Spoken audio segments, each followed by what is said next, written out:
Good afternoon, everybody. I'm really glad that you were able to join my presentation today. I really hope that you have a good time, and if there's questions that you have, please go ahead and put them in the chat room there, and I'll do my very best to answer them. So I'd like you to know that I have done other sessions for AbleNet, and those are in the archives. I have been a school-based therapist for many years, and now I'm retired, and I volunteer for a group of adults with disabilities ranging in age from 20 to about 50 years old. Their disabilities include autism, Down syndrome, and learning disability. There are usually about 15 to 20 individuals that attend the center that I volunteer at, and it's all free. We're very fortunate to have a retired speech therapist, a retired science teacher, and a special education teacher. So that makes it fun for all of us to work together. All of these people really work to make it a fun and a good place to learn. We are able to help the students no matter what educational level they are on. And I really believe that. So when you listen to the presentation today, hopefully you'll be able to get some ideas from it. In the presentation today, we'll be talking about a number of things, and I'd like you to know that we'll be discussing growing seedlings from seeds, growing early vegetables for salad, growing late vegetables for salsa, growing flowering plants, and even the tallest sunflower contest. So thinking about the different therapies and teachers and everyone, we really wanted to be able to incorporate science and technology. And one reason that you'll be hearing about science quite a bit today is that a number of our students really never got the chance to be in science classes. And so we thought, besides technology, that we'd like to go ahead and incorporate some of that science. And you can see here gardening and plant growth, food preparation and nutrition, measuring and counting, using computers and assistive devices for data entry, and learning about spreadsheets, bar graphs, and pictographs. Okay, so one of the things that we ask the students about growing, and of course, a lot of our students really encouraged us to go ahead and do some things with seeds and growing. So we went ahead and asked them, what kinds of plants would you like to grow? And one of the students said, well, I like to do vincas. Another one said marigolds. And another person said, well, how about tomatoes? And then we could have a party. So we thought, okay, we'll go ahead and try and grow these from seeds. And the little seedlings, the little seeds did come up, and you can see one thing that was really fun about this was once, of course, the little plants came up, we were able to then instruct the students on, well, okay, now what do you have to do to care for these things? In growing our plants, we thought, wouldn't it be fun if we could get the students to measure? And so we thought, okay, well, what's something practical? What could be easy for them to understand? And that's where the idea of rulers. And, of course, everybody has a ruler, but very seldom do our students get a real chance to practice or even think about measuring. We came up with a simple data sheet, and what we wanted to do as the plants started to grow a little bit was to have them measure. And, you know, a lot of our students, a lot of our clients, you know, they hear about inches and this is an inch or that's a 2-inch, but they never really get a practical chance to see what that might mean. And our speech therapist, of course, was thrilled because this was bringing in all kinds of language.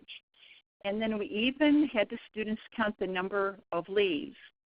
One reason that I liked this really simple chart was that all of our students were able to enter just simple numbers. Well, you can see in the background that our little seeds from the tomatoes started to grow, and you can see the wonderful tomato plants in the background. So just think about the practical part about plants, and also language, and also the sensory part about growing something. In this one, our science teacher was really thrilled to be able to use an in-focus board, which is a type of smart board. And we thought, what would be so visual for the students to be able to see things about nutrition and about types of plants, and it appearing on the smart board. So you can kind of see the laptop there in the foreground, and then, of course, projecting onto the in-focus board. Here it was really important for us to be able to have every student be able to be involved. And in this picture, you can see where the student in the wheelchair was able to do her own planting too on the raised flower bed.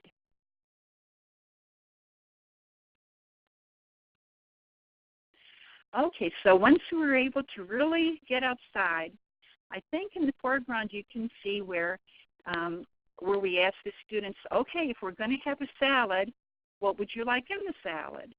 So they, from seed, were able to grow radishes, and I think you can see some onions there in the background, and also lettuce growing.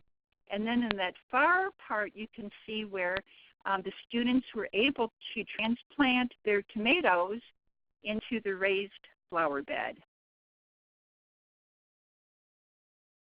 This is one of my favorite pictures because, again, the students had the opportunity to choose what do they want to grow.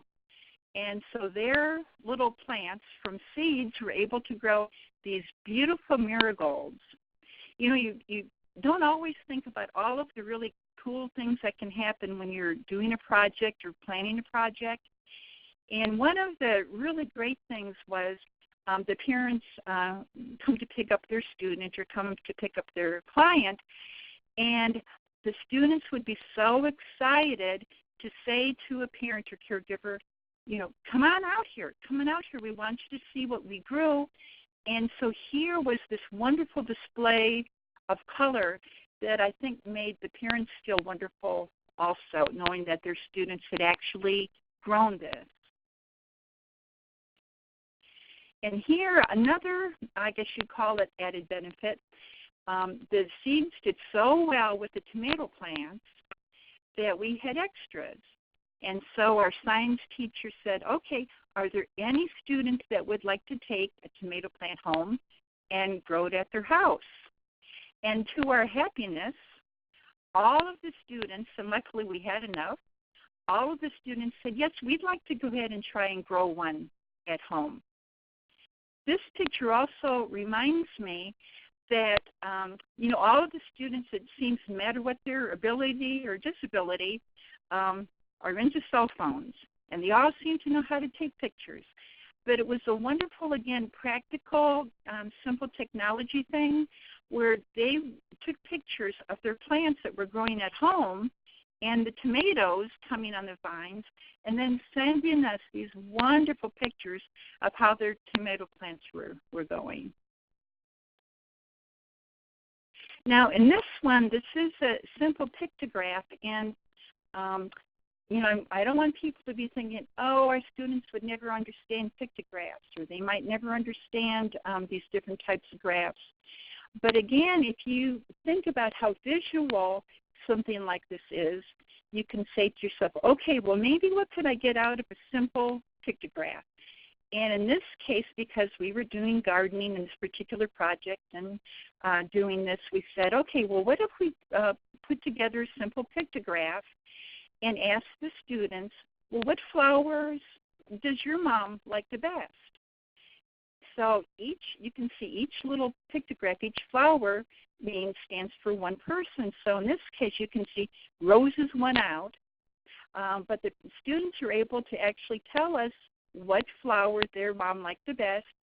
And the pictographs, again with an added benefit, you were able to do counting, language brought in all this wonderful visual thing of the name of the flower, roses, tulips, daisies, all of this.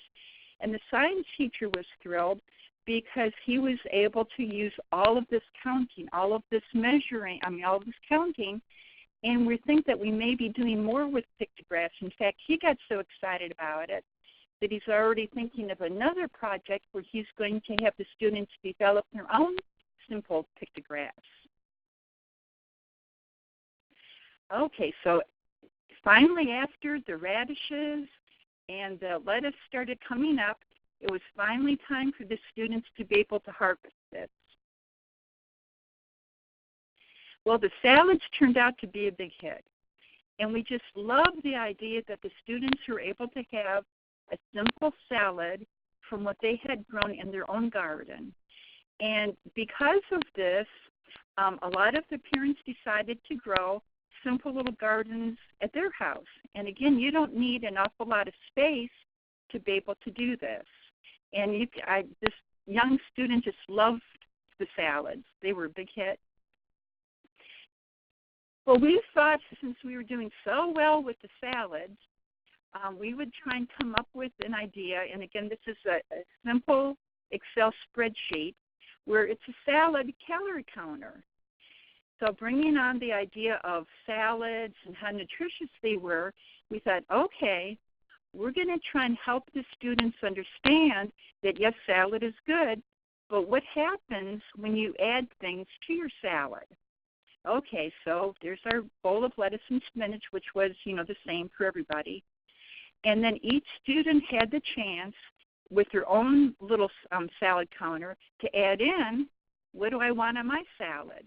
And so you can probably see that it was a simple data entry where, for instance, just a 2, and then it automatically multiplied it. So in this particular student's case, you can see where you had the radishes add up to just a little bit. When you got down to the salad dressing, and for our students, nutrition is a big thing. And for them to understand that, for instance, that salad dressing can add quite an amount of calories into the salad, you can see that it added up to 60. But then at the very end, even by the time they put in some bacon bits and some cheese, it only came to 200 calories. And it was really, really fun to be able to say to the students, yes, have your salad, and you can put things in it, but just be careful of, for instance, your salad dressing. So nutrition was really a nice thing to be able to talk about. Well, after the tomatoes got done, we were going to be able to have our salsa party. And, oh, my goodness, you can imagine how the students were thrilled with having those tomatoes on the vine and being able to wait and wait and wait until they finally turned red and were able to bring those in. We had also grown some peppers. Now, the peppers we got at a little farm supply store, but the tomatoes were from seed. And you could see how much fun the students are having here cutting up their vegetables for the salsa. Well, after we got everything cut and got everything ready to go, then we were able to go ahead and mix up the vegetables. And just again to bring in the wonderful idea of all the language and able to bring in the whole idea of mixing something up and something that they could do. And just for fun, I don't know if any of you have ever had fresh salsa, but it is pretty amazing. And we don't have the picture here, but they had also decided for one of the bowls to put in extra peppers. And that was kind of fun for the students to try just a little bit of extra pepper to see. But you can see visually, too, how wonderful the salsa looks. And that they were able to put this all together with just a little bit of direction. And we've got some pretty happy people having their salsa and chips. And we invited the parents to come in and had this wonderful salsa party. And they were just so happy, the parents and caregivers, to be able to be part of this whole experience. So I think being a school-based therapist for so long, I'm constantly looking for ways to collaborate and ways to make things as practical as I can, and also what can be carried over at home. So again, they could go ahead and do a salsa party at their own house. All right, so now I'd like to talk a little bit about the sunflowers. And this one may seem just a little bit more complicated, but I think once I go through it, and again, if you think about what could I maybe get from this project, you'll get a chance to see a little bit more. I'm going to go to question real quick. Okay. Do you have any suggestions if you don't have space for a garden? Okay, well, thank you for asking that. And you can, I guess you can kind of get the idea that, yeah, we were lucky enough to have some space for a garden. But even if you don't have space for a bigger garden like we did, just think about how you could use the same idea and all these same ideas even if you were just growing a few simple plants. So if you wanted to still, have the sensory idea and the language idea and the science idea and the practicality idea of growing something, a seed can be in a little plant, a little pot. And I think you could probably see from that first slide that we did that there were many, many little plants growing in just a simple pot. So don't let the idea of not having enough space for a garden say, oh, no, I can't do that. You might want to just think, okay, but what can I do in a smaller space? So thank you very, very much for that. Good question. Okay, in this one for the sunflower growing contest, so we decided that it would be really fun to go ahead and look at sunflowers. And we are lucky that we did have some space, but again, maybe these are things that the students could do at home. And some of the schools actually have some space for growing things around the school. I know one of the schools I used to work at kind of set aside a little area for growing. Okay, so now we're going to talk about the sunflower growing contest. And this is something that the students really wanted to be able to do. They wanted to be able to try and grow some sunflowers. So we were able to get these sunflowers called Mammoth Russian. And these were just going to be pretty amazing, we hoped. So after we were able to put the seeds in the ground, and you probably noticed that we had a whole variety of raised beds. So we put this little seeds in the ground, and we said, you know what, we need to do something about this. Our science teacher and our special education teacher said, well, that's great that we're growing this, but we're going to go ahead and have people measure these, okay? Then they said, well, you know what, if they're going to measure them, I wonder if we can come up with a bar graph so that the students will be able to have an idea of comparing. And I don't know if it's true with the students or clients that you work with, but, inches and all of this kind of means something, but it doesn't necessarily. So we really wanted to bring it home to them about comparing. And, of course, at the very end, we were going to have a contest. So in this next, got a little mixed up here. Okay, so in this next picture, you can see that we have vincas in the foreground, and in the back is the very beginning of our sunflower. So this little guy at 2 weeks is pretty short, but that was a neat place for them to start, a neat place for them to be able to start measuring. In here you've got just a very simple bar graph where it's comparing sunflower and the vinca and the tomato, and then you've got your ruler height at the end at 12 inches. So since we've already been talking about vincas, it was really neat for the students to be able to see, well, I wonder how that sunflower is in comparing to the vinca and then the tomato. So very simple bar graph, very nice to be able to measure. Now in this one, the names of the students are gone for privacy, but you can see where there's all different kinds of bars going up there, and each of the students was randomly assigned a sunflower. And so you can kind of see by looking at it how they're able to tell how their sunflower was doing. So here's the sunflower at 4 weeks. And the students were getting really excited about seeing those sunflowers getting a little bit taller. So at this point, though, the sunflowers are still pretty small in comparison. But again, think about the great language. Sunflower, vincas, the color. All right, so here we are at 4 weeks. And the neat thing about this Excel spreadsheet is that when the students enter their data, and all of the students are able to enter in, like the 2 inches or 4 inches or whatever it is, some of them needed, or a couple needed, a little bit of help. But that was also wonderful because that made the students that were able to help the students that needed some help feel really good. It was a really nice way for students to help other students. So now you can see the difference of these sunflowers at 8 weeks. Oh my goodness. So now you've got these vincas in the front and the sunflowers in the back. And just think about how amazing this was for the students to be able to look at these themselves, but then also be able to say again to the parents and caregivers, come see what our flowers have done. And again, we have a bar graph at 8 weeks.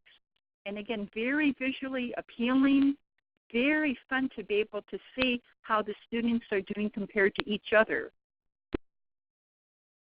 And then at 11 weeks, I think this was probably the most fun here for our science teacher because he loves measuring.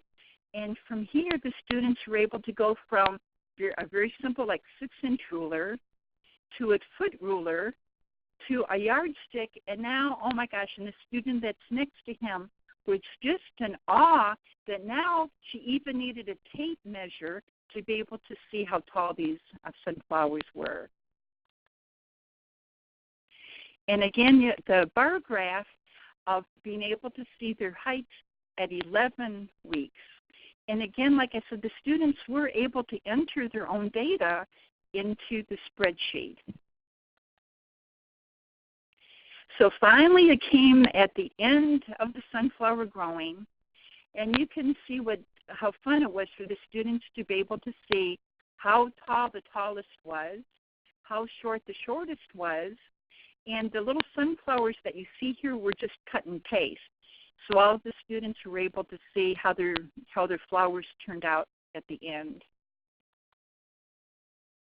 And then, of course, at the very end, everybody got a sunflower certificate, and there were even prizes for the tallest and the shortest, and for the ones that had the heads growing on them, too. Now, this just shows in just kind of an easy way how you're able to see the different numbers across the board. And this was just, kind of fun for them to see in this way how their flowers did at the very end. Let's see now, there's a question here. This is amazing that you were able to follow the sunflowers so many weeks. What time of year did you start with planning and end data collection? So we started it, we started the little flowers, I think it was in March. Let's see, I'm trying to think about the 11 weeks. Maybe it was, May, June, part of July. Okay, it must have been that very first part of June, and then we ended, I think it was like July 8th or 9th, right in there. And then Janet's asking, what happens to the sunflowers when they're done growing? That's an excellent question.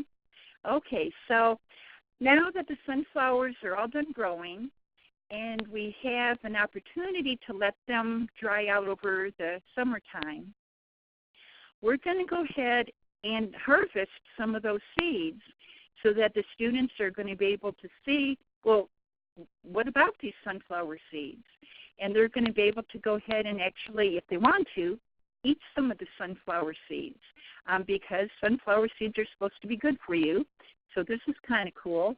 The other thing that we're going to be able to do is hang up some of the sunflower heads so that the birds will be able to enjoy the sunflowers. And any of the students that want to take home their sunflower head and put it up, on like a little post or something outside, will also get the benefit of birds coming to their sunflowers. And our science teacher is already thinking about, we could start trying to identify birds that come to the sunflowers. So that's going to be really fun, too. And then, of course, it will be fun for the students to harvest, to be able to save some of the sunflower seeds for next year. So there's all of these really cool things that are going to be able to happen. Oh, did your students follow them through the extended school year into June, July? Yes. We actually are able to follow them, and of course we still have our data collection. And when the students come back in the fall, in September, that's when the sunflowers, will be pretty well dried out, and that we'll be able to go ahead and do the same things that I suggested. And it'll be perfect timing so that they'll be able to see what do you do with these sunflower heads. One of the students that really had a hard time with understanding measurement really seemed to fall in love with these bar graphs.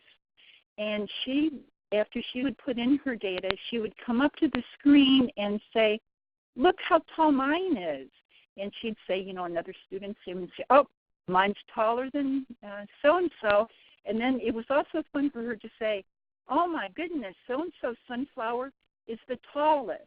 And I think this was really fun for us as a staff to be able to see how she enjoyed comparing. And some adaptations that we had available would be one of these keyboards where you have the contrast of the black against the yellow. This student has some visual difficulties, so he'd like to be able to enter his data with this. And this student really loved the little keypad on the side. And then this one is just, the white onto the black. But again, you can probably tell that it's a big letter, big number keyboard. And these things, thank goodness, are fairly inexpensive.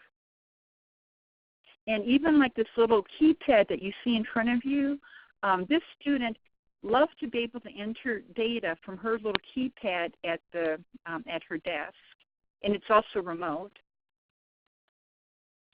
And this is a wireless keyboard. And again, I love the idea of being able to enter things. If you have students that have difficulty with mobility, well, these simple things are a good way for them to be able to enter their data too, but not have to get up and move around. The large letter keyboards and remote and wireless keypads and things are available online from a number of companies. I was able to find AbleNet, ErgoGuys, TypeEasy, and even Walmart and Staples and OfficeMax. It's just really nice that you can find adaptations like this pretty easy and not for very much money.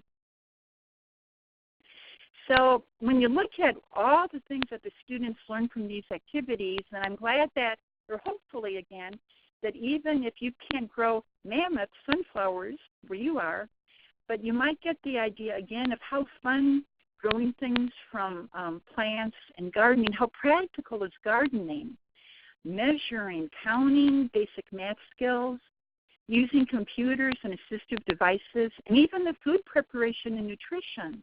These are all things that students can even carry over at their own homes.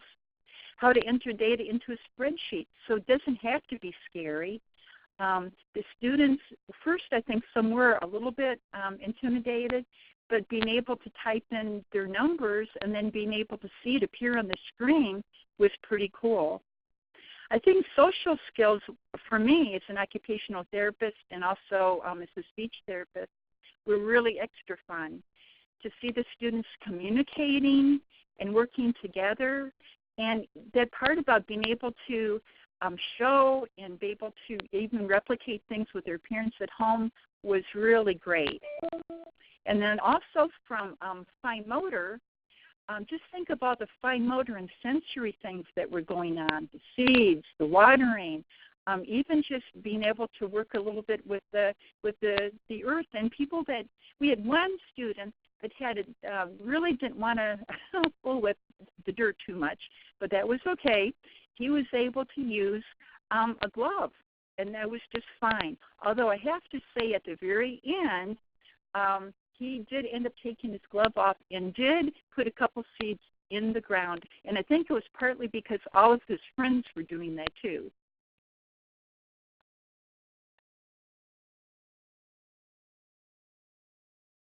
Okay, so I'd like to say thank you very much for being part of my webinar today.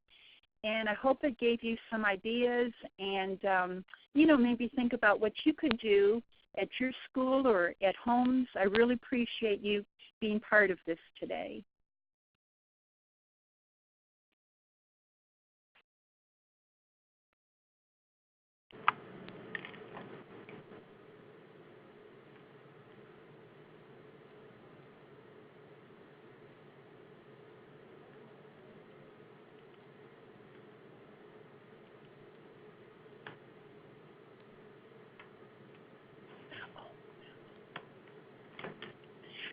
Oh, there was, I don't know if there was one last question I see here. I'm sorry.